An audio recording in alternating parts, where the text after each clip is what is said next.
Quality is not an act, it is a habit. Hello, this is the Quality Link, brought to you by the Regional Network of Standard Setting Bodies, which make up the CARICOM Regional Organization for Standards and Quality Cross-Group. Every month on the Quality Link, we present one national standards body, NSB, to explore, discuss, or just give an update on how individual NSBs are supporting quality of life and business growth through standards, conformity assessment, and the metrology. Hello, everyone, and welcome to the Quality Link podcast. I'm Shabethany Sawyer, a standards officer here at the Bahamas Bureau of Standards and Quality, and I'll be your lovely hostess for today's episode, where we'll be focusing on metrology in daily life. And here with me in the studio, we have two very qualified professionals to help enlighten us and make sure we all walk away from this conversation as more enlightened members of our regional society. Would you all care to introduce yourself, maybe give us a bit of professional backstory before we really dive into today's topic? All right, sure. My name is Nicollette Burrows. Happy to be here. So I'm a metrology inspector within the metrology department. I've been at the Bureau for roughly 6 years now. In terms of academic background, I come from a biology and chemistry background, and I have been working as an inspector ever since. So I don't have much experience in terms of the biology side of things. I kind of jumped right into metrology, but I enjoy it regardless. Hello everybody, my name is Brendan Johnson. I'm a new employee here at the BBSQ. I've been here around 2 months. It's been a great experience so far. I'm learning a lot, as well as I'm contributing a lot to the BBSQ. My qualifications that I came with, I'm an engineer.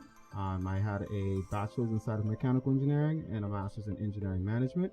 And I look forward to seeing what we can have done here at the Bahamas Bureau of Standards and Quality.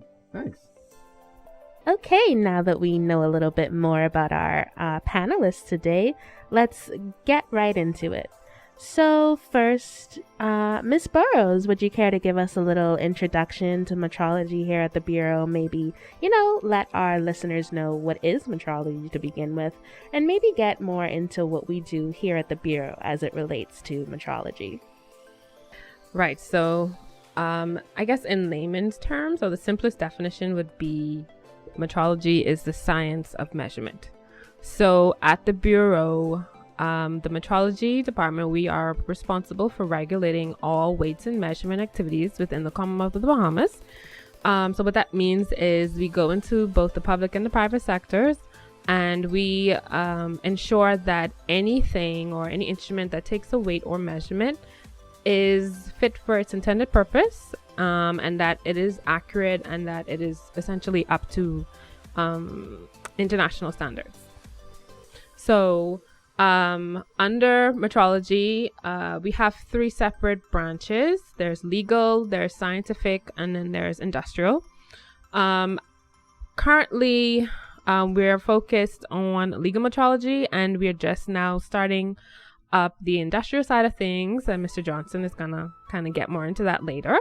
But I can sort of get into legal metrology. So legal metrology is essentially the application of legal requirements to weighing and measuring instruments. So we hope to ensure that all of these weighing and measuring instruments fall under metrological control. So we have enacted the Weights and Measures Act of 2006, and this is essentially our Bible. This is what gives us our teeth. This is what we use as inspectors to sort of guide our actions. It guides how we go about holding the various businesses and stakeholders accountable for, just ensuring that their instruments that they're using for trade is, as I said earlier, up to standard. All right. So in terms of services that we offer, right now we have been mandated to verify all of these scales used in trade, as well as nozzles that are at the gas stations. So I guess to give everybody an idea as to what verification is, essentially the process involves the metrology officers using specialized equipment to test or run a series of tests on each measuring instrument, just to ensure that everything is precise, accurate. We inspect the nozzles at the gas station to make sure that they're working properly, that they're pumping the way that they should, and that they're essentially delivering the correct volume of gas. A lot of persons like to ask us if we are the persons responsible for regulating, the cost of the gas, and that's sort of a misconception. So just to clear the air on that, we do not. We are mainly responsible for just ensuring that the volume of gas that's being delivered at the gas station pumps are correct and accurate. And it's the same with the commercial scales. We want to make sure that that net weight that persons are getting at the food store is accurate. So when you go to the stores and you see the stickers on the scanners at the cash registers, or in the meat sections or the produce sections, you can rest assured that the Bureau has been there and that we have verified those scales and that they are up to standard. Okay, thank you so much, Ms. Burrows. I'm sure our listeners have learned a lot more about what's going on here nationally, specifically as it relates to what the metrology department does on a day-to-day basis. And now we want to get a bit more general, let's talk about the importance of metrology and how it affects our daily lives, not just here in the Bahamas, but maybe, give more of a global context of what not only does happen, but what could happen, maybe, Okay, so Mr. Johnson, do you want to start us off with that? Sure. So what I'll start us off with is the benefit to consumers, especially inside of diagnostics and medicine. So, as you know, metrology has always played an important factor inside of health. And health goes inside of many different areas, including scales. So sometimes we may bypass those scales on our routine checkup, and they are so important to some of our crucial measurements that take place, such as BMI. Scales assist us inside of correctly measuring the health status of our patients and making sure the medical dosages that are required for the life-saving treatments are given on the right quantities. And on the other side, some of the machinery and tools that are used in the medical facilities would also play vital roles in giving the patients anesthesia, antibiotics, and even reading their vital signs, ensuring a speedy recovery. Right. So just to piggyback off of what Mr. Johnson has said, I like to give persons real life examples to kind of stress the importance of metrology and how inaccurate measurements or equipment that hasn't been calibrated for a while or at all really can be harmful to us just in general in terms of health and diagnostics. So my mother, she visited the I won't say which clinic. Let's just say my mother visited a clinic and she went to, get her regular checkup. My mother is somebody who suffers from hypertension. So she went to get her checkup, went to see the doctor. But before she went to see the doctor, she had to stop and see the nurse. And, typically they would take your vitals before going into the doctor. So they took her blood pressure and they told her, well, your pressure is a bit elevated. And my mother, she expressed concern about that because, we have our own machine at home and she tests herself regularly. And she said, my pressure should be fine. So when she went into the doctor, she asked the doctor, can you please take my pressure again? And he said, sure, no problem. And sure enough, her pressure was fine. So I like to use this example to kind of stress once again that it's very important to have proper working and, accurate measuring equipment, because that can literally be the difference between misdiagnosing someone or sending someone home, happy and healthy. You never know who we're sending home happy and healthy, because the person that we're telling, hey, you're fine, they may not be fine, and vice versa. So that's one example that I like to give, just in terms of diagnostics and health. Yeah, so another real life example that I like to use and this is an issue that we come up against a lot as metrology officers. Sometimes persons would approach us and they would ask us about prepackaged goods, and we tell them, that's not something that we're testing right now, but we are planning to move into that area, and we understand the importance of it because there are a lot of retailers out there that are selling poultry prepackaged, frozen, and I'm sure that they know that they're not supposed to do that, but they are putting the consumer at a disadvantage because you are essentially selling persons frozen water, right? For those that don't know, when you freeze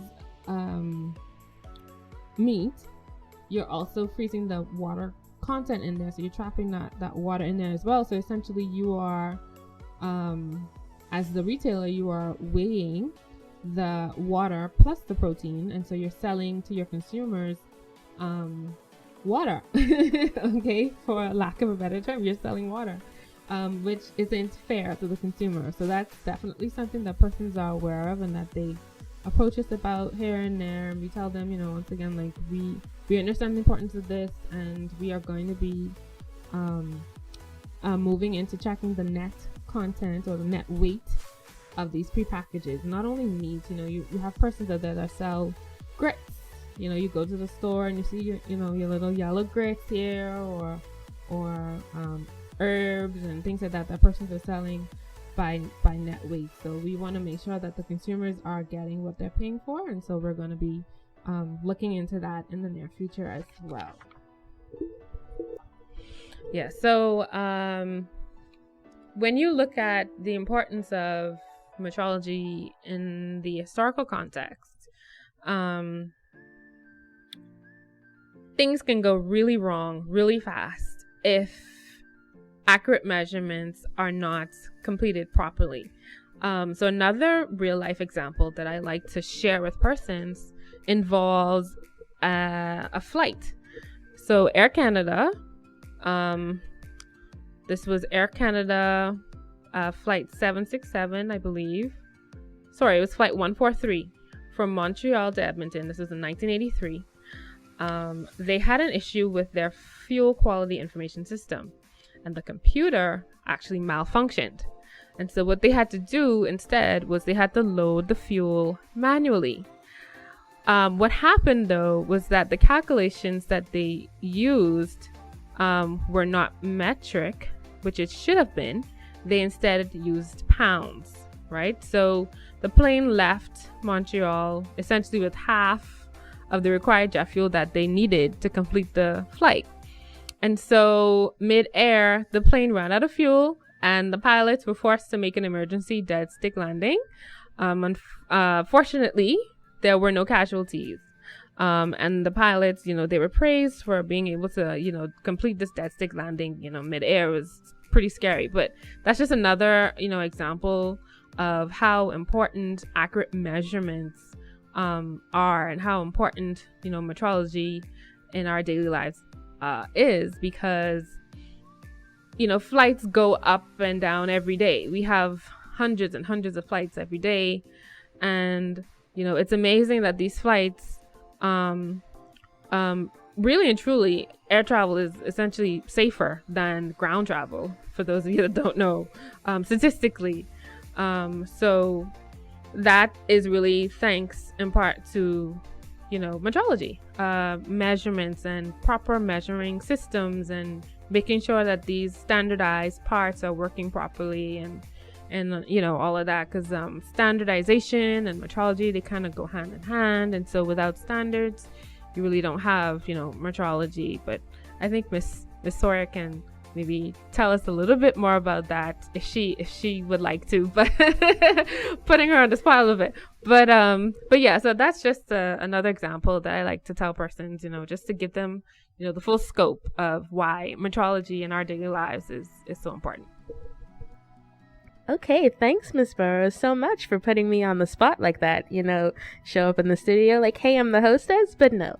As it relates to standards in metrology, you know, like within standards, specifically with specifications, when we're like setting the numbers to aim for. So like we set the numbers to say, for an example, let's go with our, not with our airfare example, because that terrified me, but let's go back to say poultry, you know, like we can set the standards like, okay, like chickens should only contain however many, you know, this is the number we're aiming for like, say, antibiotics in their system that'll be left over in the meat. But, you know, it's up to metrology to actually verify those numbers to some extent, you know, set up our machinery or what devices to do that kind of measurement. So yeah, I see where we're going with this. Standards and metrology play hand in hand, yes. But to move away from our lovely poultry and our terrifying cases of, could you imagine just like taking off and you don't even think, hey, does this plane have enough gas? Ugh. So yes, metrology is so important in daily life and death. But anyway, so moving on, do we want to talk about maybe, we've gotten into consumer complaints, yes. Maybe let's talk about how we as the Bureau collaborate with other government agencies, you know, maybe understanding how we fit into like this lovely system. Ms. Burrows, you want to take that over for us? Yeah, so the quote-unquote lovely system that you've referred to, I guess we can kind of call that our national quality infrastructure. And essentially what we're trying to do, just in terms of collaboration and just ensuring that we have developed and established this national quality infrastructure, is to kind of communicate and collaborate with, you know, some of the various agencies, especially some of the regulatory bodies. You know, we want to just make sure that every agency understands their own individual role and how each agency can assist one another, you know, to achieve their goals and objectives and their mandates. Where metrology is concerned, we do or try to collaborate with a lot of the regional and international national metrology institutes. So a lot of the Caribbean countries we have working relationships with. And then there are also some international bodies that we also, you know, rely on for assistance, technical assistance where we need it, when we need it. They are or have been so wonderful with helping us just in terms of getting, you know, training. And then we can't forget, you know, CrossQ, of course, and CARICOM. They're always, you know, ready and willing to assist us where we need it. But collaboration is very important because, as I said earlier, you know, we want to make sure that all of the agencies understand their roles, and the Bureau, you know, is there to assist, you know, where we can. So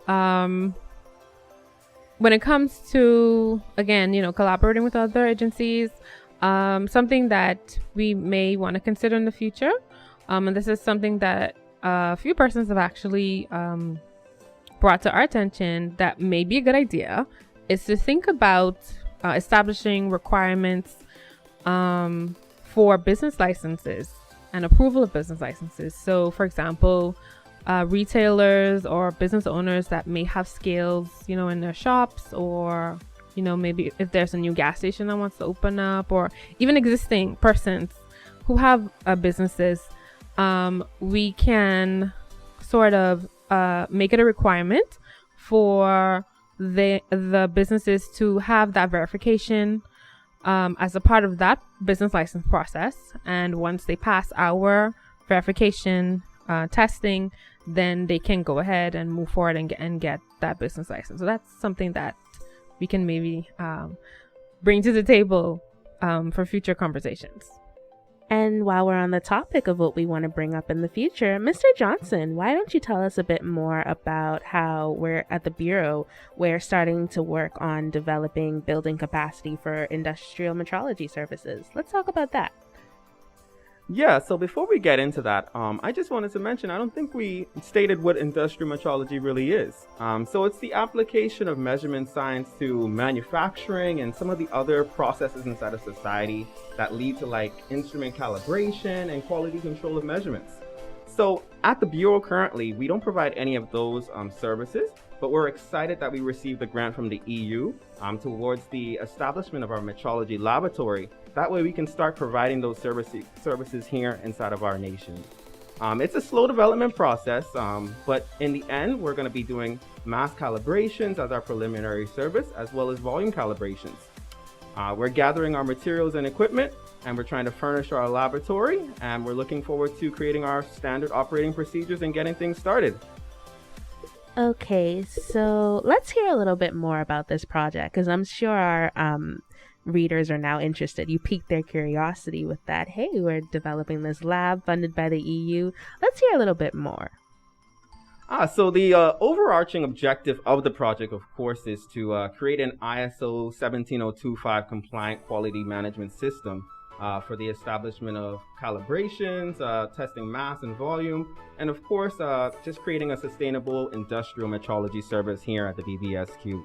Our project launch was back inside of January 2022, and we're looking forward to having a long 18 months in project duration.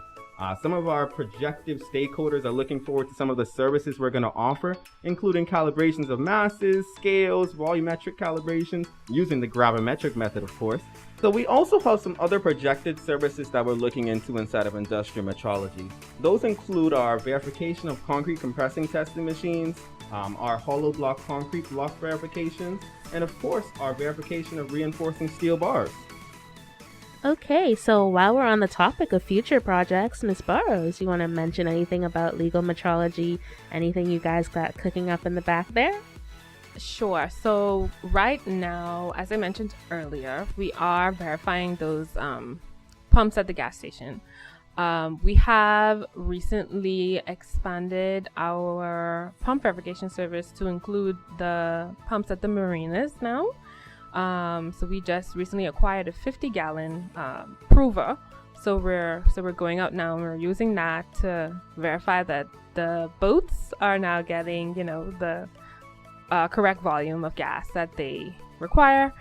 Outside of current services, I also mentioned earlier that we do want to move into prepackaged goods, the testing of those, as well as maybe looking at testing blood pressure meters sometime in the future.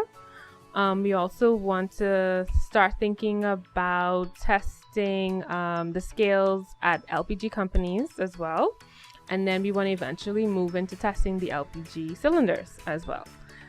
So there are a few things that's on the table that we're looking at, and we hope to, once we sort of get the capacity training that we need to implement these services, then we will do that.